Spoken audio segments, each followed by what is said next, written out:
Welcome to OM Report by Alpar, your interview-focused podcast on topics from online marketing to internet startups. Hi Ade, it's great to have you here. I can't pronounce your last name, so I would like to ask you to please pronounce your last name. So it's Oshineye. Sounds amazing, and I won't try to say it. So you're from Google, so what's your role within Google? How can you explain what you're doing besides taking pictures all the time in the conference? So I work on Google+. I'm a developer advocate. That means I explain how people, specifically developers, can use Google+ to make their products better. How can they use our platform to make their products better for their users? But when you say developers, you don't mean your developers in Google, but outside developers. Exactly. All right. So for example, there's a functionality within Google+, and then you teach them about it, and then they can figure out whether it does make sense for their product to integrate or not. So you just showed me these great functionalities with auto backup where you guys try to automatically figure out where you can make animated GIFs out of several pictures somebody took, or try to pick out the highlights from a large collection of photos. How does that fit with your job? Is that like some of the stuff that you teach people that Google+ can do? How does that work together? Part of it is understanding the vision behind Google+, in that there is the consumer product and making that experience really great for users, which is what makes the platform so valuable to developers.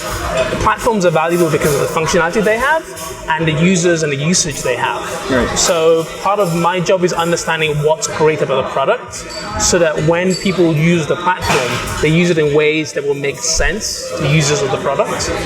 So for example, Google+ is really heavily focused on photography, and photographers have been one of the first groups to really adopt it. But the funny thing is, once photographers adopt the product and they start sharing photos, they start wanting the apps, the tools they use to use the platform. Because if I'm going to share something from a photo app, I want to share it to Google+. If I'm really into music, and again, music is another group of people who really adopted Google+. If I'm on SoundCloud and I'm doing mixes and doing a podcast on SoundCloud, I want to share that to the stream. I want to share that to the Google+ stream in the iOS app, in the Android app, which you can do with SoundCloud, and I worked with them on that. So it becomes, you're doing something with the platform because users of the product demand the integration, or they feel that the integration will have value. So it's like, so basically the activities that I'm doing anyway, you want to bring them to the platform. So anything that fascinates me, that should have like a second life on the platform. Exactly. But how does that fit together with everything Google does? For me, Google+, I come more from a search marketer perspective. So for me, Google+ is a point where Google aggregates data about people, so you can do best what you earn the money with, which is serving ads. Because if you learn more about me because I use Google+, then you learn about what fascinates me. You can see the automated tags that already figure out, okay, these are the topics he cares about, he talks about, he comments on. Then you know what ads might be the right ones to serve to me that will be less disturbing because they're obviously custom to my needs. So that's what from a search marketer perspective is interesting about Google+. But then again, when I hear you talk about it, it's like totally different. How does that fit together? Do you know what I mean, or is it? I think I know what you mean. All right. I think you have to start at the beginning. Google's mission. Yeah. It's organizing the world's information. That's not just web pages. That includes the photos you take. The fact that I take about 1,000 photos every few months or so, that's great. But then when I want to find the one photo of those trees in Berlin, and I can't find them, that's the kind of problem Google should solve. And with Google+ and the semantic image search technology we have, I can actually take a photo and then 6 months later say, show me photos of sunrise in Berlin or autumn in Berlin, and it will show me the photo I had in mind. That's really powerful and really valuable.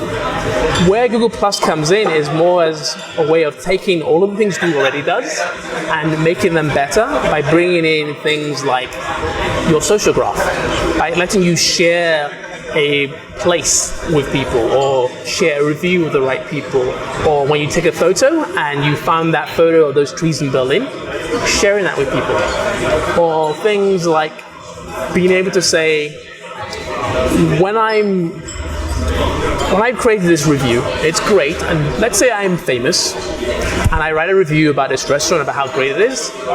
As the restaurant, as the publisher of the restaurant website, what I would like to be able to do is to take this endorsement by somebody famous and embed it in my website. Sure. Well, you can do that with Google+. Or be able to take the conversation that happened around some piece of content, maybe a video, and use Google+ to give you better quality commenting on YouTube. And then maybe embed that on your website. So there's all these places where you use Google, and we think Google+ can make them better. And that includes an improved experience for users, for publishers, for developers, for advertisers. So how do you think is the perception of Google+? How does it differ when you talk to developers and when you talk to marketers? Because here there's obviously only marketing guys, so they are like, are these two groups of interest? Are they like different? What's the common ground, and how do they differ? So I think, again, we go back to history. One of the reasons Google was distinct from all the other search engines that existed was that Google was the first one that did a good job of balancing the interests of the people searching, the person buying the adverts, and the search engine. Because if the top result was just available to purchase and it wasn't relevant, then you as the searcher won't search there again. You as the advertiser won't advertise there again because the user who clicked through didn't get a good experience. And what we did with the way we did auctions around advertising was to actually find the best advert for the person who is searching. So if I'm looking to do, iPod repairs in East London, and the first advert is from somebody that does iPod repairs in East London, and I click through, I'm very happy. Sure. I'm going to come back. So that's what we've always done. And so when it comes to Google+ platform, marketers want campaigns that have measurable return on investment. So one of the things we try and do with Google+ is give you metrics, give you analytics, give you tools to achieve this. But that's not there yet. I mean, you can see some stuff in Google Analytics, but it feels like just a start. We've just really begun. So there's a lot of that being exposed in analytics. There are tools being exposed in the Google+ Insights for local pages. So when I did my talk, I focused a lot on what happens if you are a local restaurant. Do you actually need a website still, or should you just have a Google+ page? Well, I still and think redirect your URL straight to the Google+ page. Well, I'm a big believer in owning your own website, but using social to enrich and enhance it. So if you're a restaurant and this is your website, and your website's maybe very fancy, but users who just want your phone number, they search in Google and they want your phone number. The Google+ place page for your site, or the knowledge panel on the right-hand side that shows here's your phone number, is a great result. The user may never go to your website because the phone number is there and they can call you and book a reservation. That's great. If when they're then walking to your shop or restaurant or whatever, they pull out their phone and Google now shows them a card with your restaurant there, and they click on it and they go to Maps. I can put a card in as a restaurant? So not yet. What they can do is when they search for you, if they found your Google+ local page, that's more likely to get surfaced in Google Now. And then, oh yes, that's the one I was trying to go to.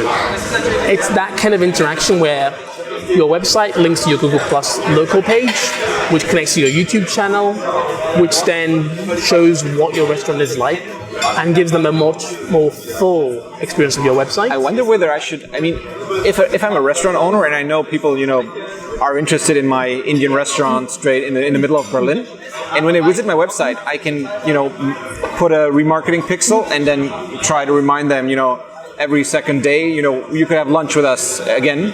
But if they visit my Google+ page, I can't do any remarketing campaigns. What do you think about that? Or if you think about like why you're remarketing and how to make your remarketing useful to users. You're remarketing because you want to keep them engaged with you. You want them to be aware of what you're doing. Or just remind them, hey, do you remember you were at my place? You really liked it. But if you do that every 2 days, it then becomes annoying. And then you've just changed the sentiment about your brand. However, if you have a Google+ local page and you claim it, you can post interesting content. So maybe they are passionately interested in India and the history of India, but they're not going to want to be reminded about your restaurant every 2 days. but maybe you post recipes every couple of days, or you post a photo of the kind of food, or you post videos. I could push that via remarketing too. You could push that, but it's annoying and they haven't opted in. But if they follow your page because they care about your brand, and you post every couple of days something interesting and relevant and shareable, great. It's something they've got permission for. So the cool kids call this the permission marketing.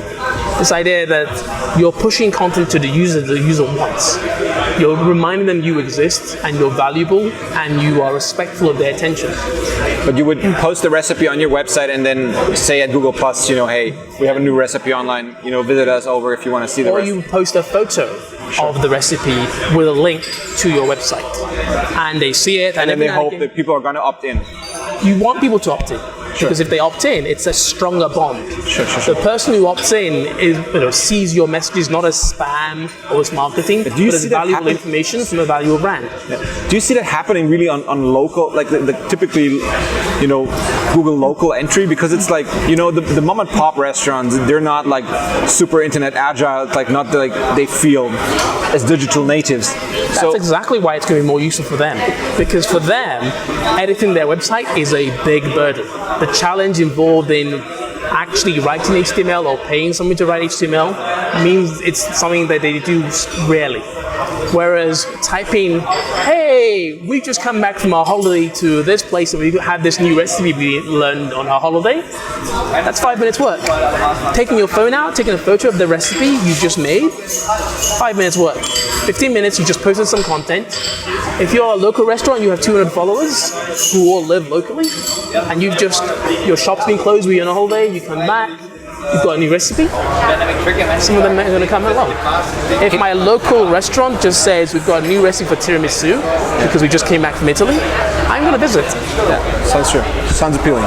And what would you suggest, or I'm not sure if that's the proper question to ask, but if people have a claimed Facebook page and a claimed Google Plus page, should they push the same content? I mean, some people might use Facebook rather than Google Plus.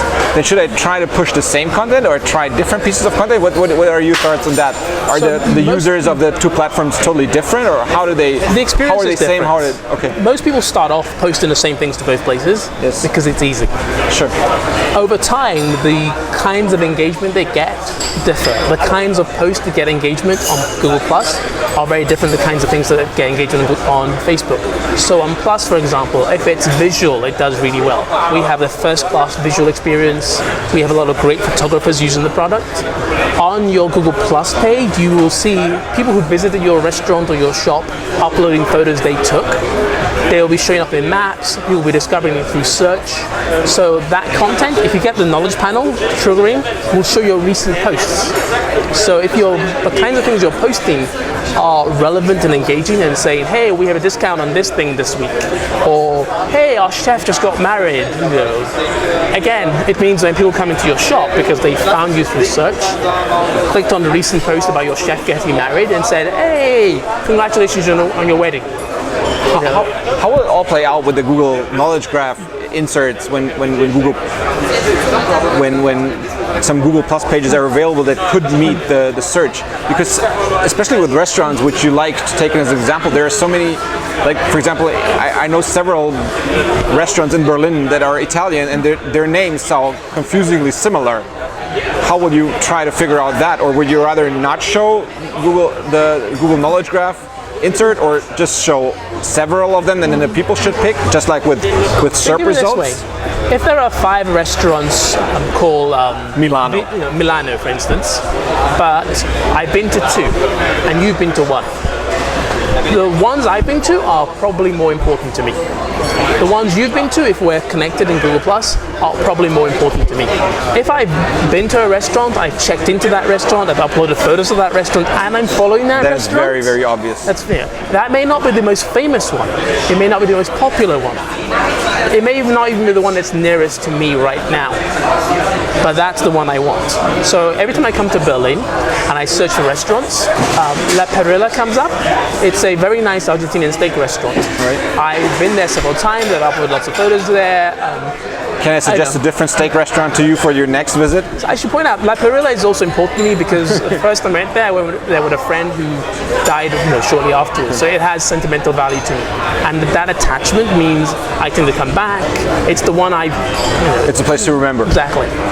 So there may be others, they may be better, but I don't have the affinity with them. I'm not following them in Google+.